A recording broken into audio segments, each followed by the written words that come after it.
Menurutnya, setiap purnama tertentu, para penghuni goib pabrik gula akan mengadakan hajat besar. Mereka menggelar pesta dan pementasan, mengundang makhluk-makhluk lain dari tempat-tempat gelap yang tidak diketahui manusia.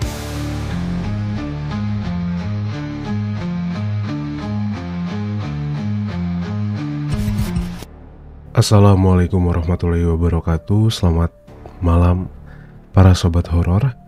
Kembali lagi di podcast Bagi Horor untuk kita melanjutkan pementasan Tak Kasat Mata Pabrik Gula, sebuah cerita dari Bang Dioseta. Kita akan lanjutkan part keduanya ini. Terima kasih untuk Bang Dioseta sudah berbagi ceritanya. Link dari YouTube-nya Bang Dio, karya-karyanya itu semua ada di deskripsi ya teman-teman ya, seperti biasa. Jangan lupa juga untuk subscribe YouTube-nya podcast Bagi Horor, nyalakan juga lonceng notifikasinya, dan jangan lupa share episode ini ke sosial media kalian. Langsung aja kita masuk ke pementasan gaib Tak Kasat Mata. Pasang headset kalian, tutup pintu, matikan lampu. Podcast Bagi Horor siap membagikan ceritanya. Selamat mendengarkan pementasan gaib Tak Kasat Mata Penunggu Pabrik Gula by Dioseta. Tawa cekikikan menggema di dalam ruangan. Panik. Aku panik. Fit, anak kecil itu dia gak punya mata. Aku berteriak ketakutan. Tapi Fitri tidak menggubris. Sebaliknya, ia hanya tertawa. Mata? Fitri menoleh ke arahku. Senyumannya melebar, terlalu lebar. Kalau mata... Ia mengangkat tangannya, menunjuk ke arah jendela besar pabrik. Aku menoleh. Di luar, di tengah hujan yang deras, berdiri sesosok makhluk hitam besar. Dadaku terasa sesak, nafasku tercekat. Makhluk itu berdiri diam. Tubuhnya lebih tinggi dari pintu pabrik. Seluruh tubuhnya berwarna hitam pekat, seperti bayangan yang tidak memiliki bentuk pasti. Tapi yang paling mengerikan, wajahnya penuh dengan mata. Puluhan, tidak, mungkin ratusan bola mata tumbuh tak beraturan di wajahnya. Mereka semua menatap ke arahku. Aku ingin menjerit, tapi suaraku tercekat di tenggorokan. Aku jatuh terduduk, tubuhku gemetar hebat. Aku ingin lari, tapi kakiku terasa mati rasa. Lalu aku menyadari sesuatu yang lebih mengerikan. Kami tidak sendirian. Dari sudut-sudut pabrik, dari bayangan di antara mesin-mesin tua, dari balik pintu yang terbuka, mereka ada di mana-mana. Sosok-sosok lain yang lebih mengerikan mulai muncul. Dan malam itu, aku sadar, pabrik gula ini bukan hanya milik manusia. Fit, suaraku gemetar saat memanggil namanya. Namun ketika aku menoleh, yang berdiri di depanku bukanlah Fitri yang aku kenal. Dia masih tersenyum, tapi senyuman itu terlalu lebar, tidak natural. Seperti senyum yang dipaksa melebar hingga hampir merobek kedua sudut bibirnya. Matanya kosong, atau lebih tepatnya, tidak ada bola mata di sana. Dua rongga hitam menganga, gelap pekat, seperti lubang yang bisa menelan jiwa siapapun yang berani menatap terlalu lama. jantungku hampir berhenti. Bukan Fitri. Ini bukan Fitri.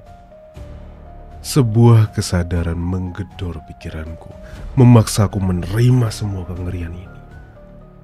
Aku harus pergi, sekarang juga. Suara petir kembali menyambar, cahayanya menyilaukan. Dan di detik itu juga, aku menyadari sesuatu. Kami tidak sendirian. Dalam kilatan cahaya itu, mereka terlihat. Makhluk-makhluk yang selama ini hanya menghuni bayangan. Mereka nyata. Aku ingin berteriak, tapi suaraku tercekat di tenggorokan. Kakiku terasa berat, seperti ditarik oleh sesuatu yang tidak terlihat. Lalu aku mendengar suara itu.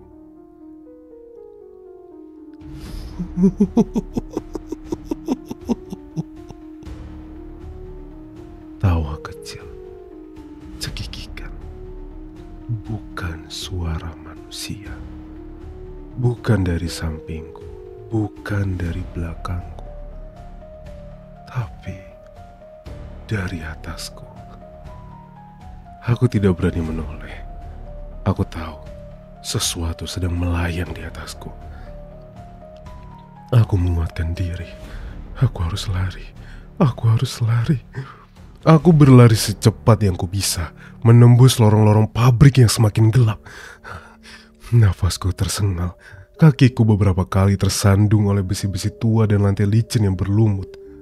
Tapi mereka mengikutiku.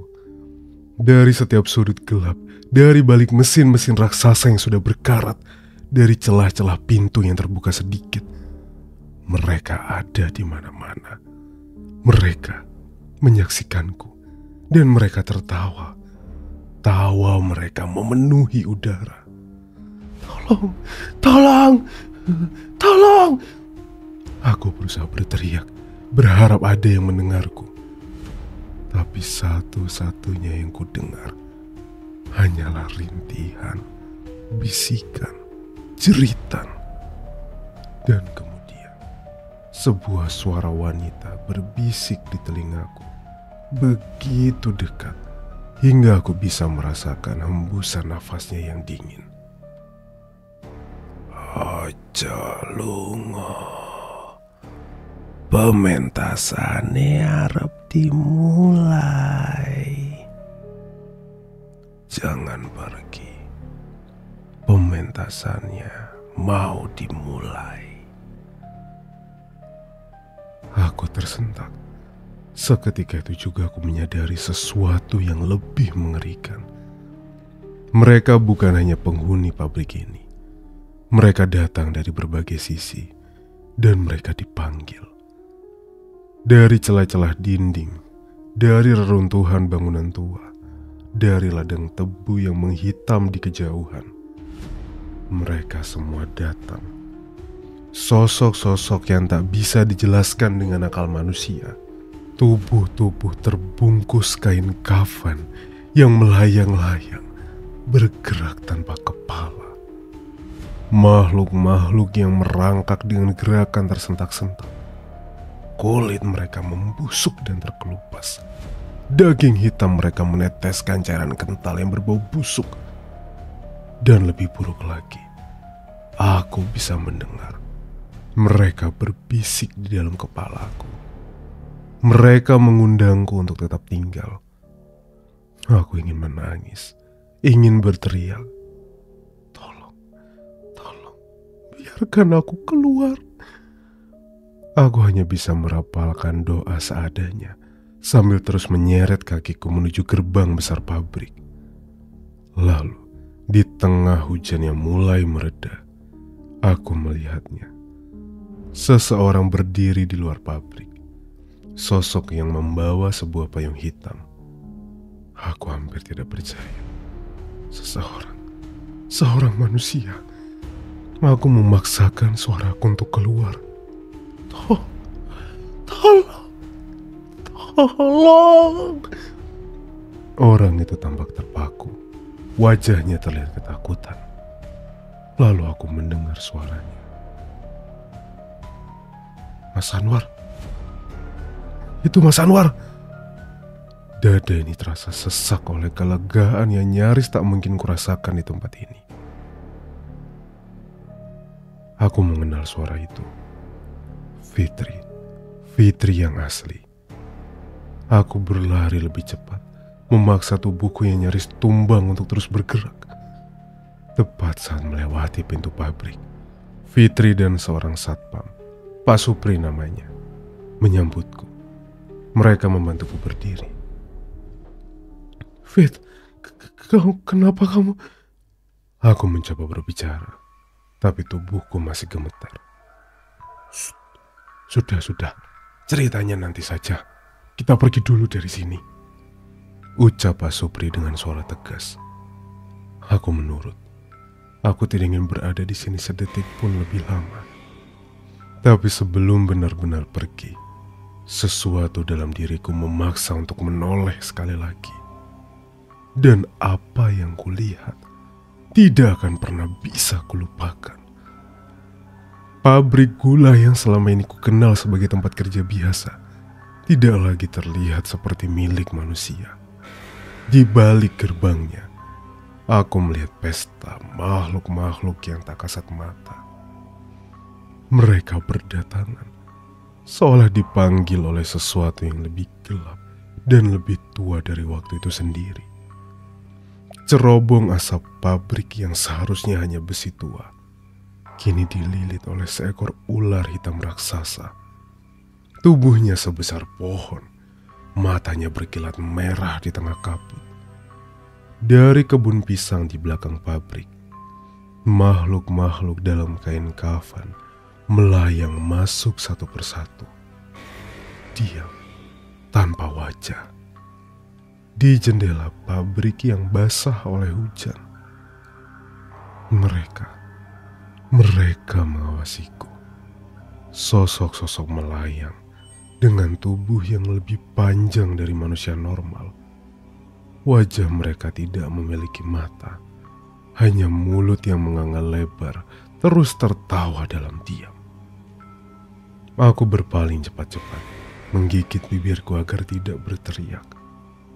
Malam itu, aku meninggalkan pabrik gula. Tapi aku tahu, mereka masih di sana.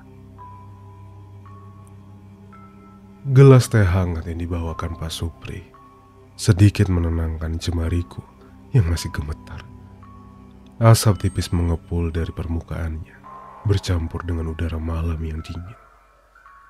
Kami sudah jauh dari pabrik gula, tepatnya di teras rumah seorang warga yang cukup dekat dengan Pak Supri. Lampu redup menerangi ruangan, menciptakan bayangan samar di dinding. Seakan-akan masih ada sesuatu yang mengintai dari sudut-sudut gelap. Mas, Mbak, dibawa santai saja ya. Saya nyambi nyetrika. Suara lembut ibu pemilik rumah membuat suasana sedikit lebih hidup. Tapi tetap saja, bayangan pabrik gula itu belum lepas dari pikiranku. Aku menyesap teh perlahan, membiarkan cairan panas itu mengaliri tenggorokanku yang kering. Mas Anwar gak apa-apa? Suara Fitri terdengar ragu-ragu, seolah ia sendiri takut mendengar jawabanku. Aku menarik nafas panjang sebelum akhirnya berucap, Fit, aku ngeliat kamu tadi di dalam. Tapi kamu... Aku menelan ludah. Kamu gak punya mata, Fit. Tangan Fitri yang memegang gelas teh sedikit bergetar. Ia tidak menjawab, hanya bergidik ngeri sambil memeluk bahunya sendiri. Dalam heningnya semakin menyesakkan. Akhirnya Fitri berbicara. Aku ngerti, Mas. Aku gak ngerti. Tapi sebelum kejadian itu, aku juga ngerasa ada yang aneh. Ia melanjutkan ceritanya dengan suara pelan, seolah takut kalau sesuatu masih mendengarkan. Fitri mengaku, sebelum kejadian tadi, ia sudah berpamitan kepadaku dan keluar lebih dulu dari ruang mesin. Ia bahkan melihatku yang sudah bersiap pergi. Tapi saat sampai di ruang utama, ada sesuatu yang membuat langkahnya berhenti seketika.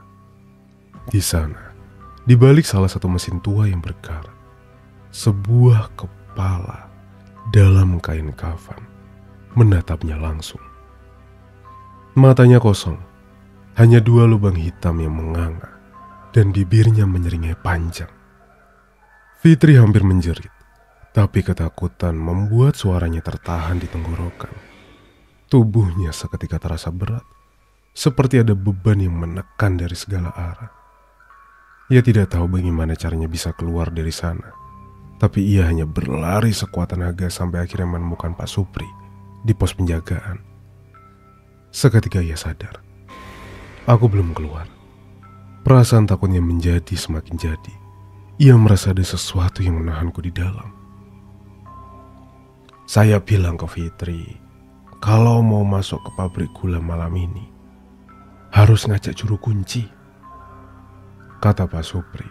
Suaranya berat, matanya menatap tajam. Aku menatapnya dengan bingung. Kalau boleh tahu kenapa, Pak? Bukannya Pak Supri juga sering patroli malam? Pak Supri tidak langsung menjawab. Ia menghela nafas panjang, lalu menatap lurus ke arah gelas tehnya. Kalau malam-malam yang lain, malam-malam biasa, saya itu tidak khawatir. Saya siap nyusul kapan aja.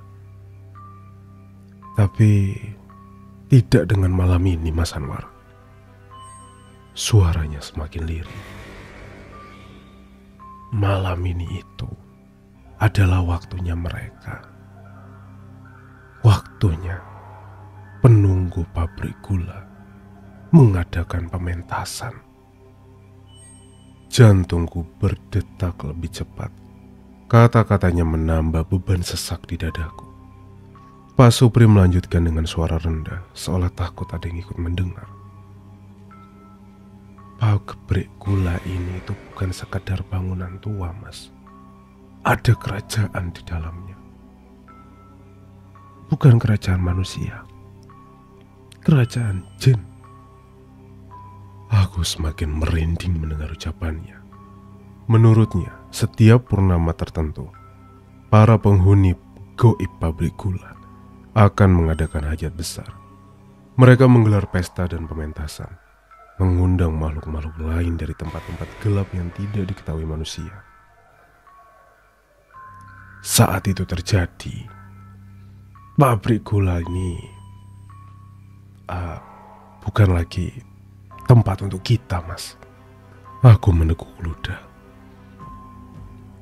Tapi kalau kita tidak ganggu mereka juga gak akan ganggu kita kan, Pak? Tanyaku, mencoba mencari harapan dari cerita mengerikan ini. Pak Supri menggeleng pelan.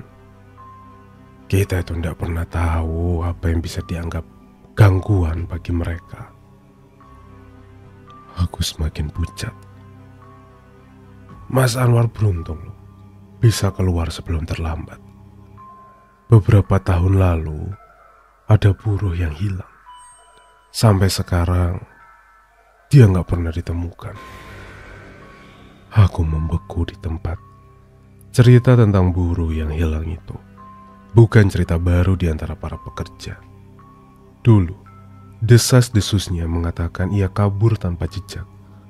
Tapi sekarang, aku menyadari bahwa kemungkinan ia tidak pernah benar-benar keluar dari pabrik itu. Aku menatap Pak Supri dengan ngeri. Apa yang sebenarnya terjadi, Pak? Pak Supri menatap lurus ke depan. Wajahnya terlihat lebih tua dari sebelumnya. Orang yang masuk ke pabrik ketika malam pementasan tidak akan pernah keluar lagi. mereka itu akan diambil oleh sesuatu yang ada di dalam sana. Keringat dingin mengalir di pelipisku. Aku tidak berani membayangkan apa yang terjadi pada buruh itu. Aku seharusnya menjadi korban berikutnya. Malam itu, aku seharusnya tidak selamat. Setelah kejadian itu, aku tidak pernah bisa bekerja dengan tenang lagi. Setiap kali berada di pabrik, aku selalu merasa diawasi. Di setiap sudut bangunan tua itu, aku tahu ada mata yang memperhatikanku.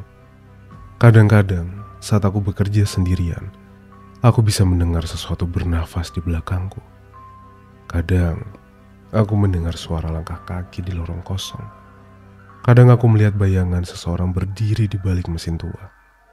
Tapi ketika aku menoleh, tidak ada siapa-siapa. Akhirnya aku menyerah.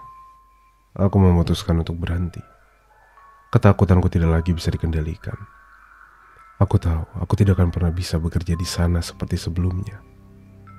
Sebelum pergi, aku sempat menceritakan apa yang kualami kepada teman-teman di mes. Sebagian dari mereka tertawa, menganggapku hanya berhalusinasi. Tapi aku tidak peduli. Aku tahu apa yang kulihat. Sebelum aku pergi, aku hanya mengatakan satu hal kepada mereka. Percaya atau tidak percaya, terserah kalian. Tapi satu hal yang pasti, jangan pernah berada di dalam pabrik gula itu ketika hari sudah gelap.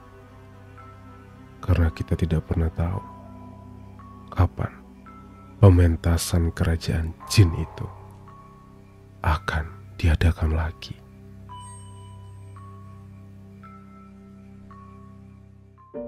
Itu dia akhir dari pementasan goib Pabrik Gula, sebuah cerita dari Bang Dioseta. Cerita pendek yang ternyata tidak ada hubungannya dengan Danang Cahyo ya. Jadi tadi awalnya itu aku masih mikir apakah ini akan bantu Danang Cahyo, ternyata enggak. Ini pure hanya spin-off-nya. Hanya sebuah cerita lain yang ditulis oleh Bang Dioseta. Terima kasih Bang Dioseta sudah berbagi cerita pementasan goib. Tak kasat mata ya, pementasan tak kasat mata Pabrik Gula. Terima kasih Bang Dioseta, ditunggu cerita yang lain. Sekali lagi terima kasih. Karya Karsa, YouTube, Twitter ya Bang Dioseta ada di deskripsi teman-teman. Jangan lupa untuk di follow. Terima kasih semuanya yang sudah mendengarkan. Jangan lupa follow Instagramku, follow TikTokku. Jangan lupa nonton live juga jam 9:30 malam. Aku Arga pamit undur diri. Mohon maaf kalau ada salah-salah kata. Wassalamualaikum warahmatullahi wabarakatuh. Selamat malam dan selamat istirahat.